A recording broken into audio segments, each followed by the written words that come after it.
নবী সাল্লাল্লাহু আলাইহি সাল্লাম আবু তালেবকে কালেমা পড়াবার জন্য কি পরিমাণ কাঁদছে, চেষ্টা করছে।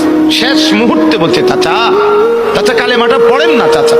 বলছে না, মানুষের কাছে বেইজ্জতি হব, পড়বো না, মানুষ লজ্জা দিবে। আল্লাহ নবী সাল্লাল্লাহু আলাইহি সাল্লাম বলছে, কানে কানে বলেন, আমি কাউকে শোনাবো না, আমি শুধু হাসরের মাঠে বলবো, মৃত্যু পর্যন্ত চাচা ওয়াদা দিলাম জগৎবাসীকে শোনাবো না আপনি ঈমান আনছিলেন, কানে কানে কন। আবু তালেব বলছে না, কানে কানেও বলবো না। এবার নবী বলে চোখের পানি ফেলতে ফেলতে, চাচা এমনও কইতেন না তো, ঠিক আছে চাচা আমি কালেমাটা পড়ি, আপনি শুধু ঠোঁটটা নাড়েন, আপনি শুধু ঠোঁটটা নাড়বেন, আমি হাসরের দিন বলবো মাওলা আমার চাচা কালেমা পড়ছিল এজন্য ঠোঁট নাড়ছে, এর সুযোগ দেন। চাচা বলছে না না না, আমি ঠোঁটও নাড়বো না।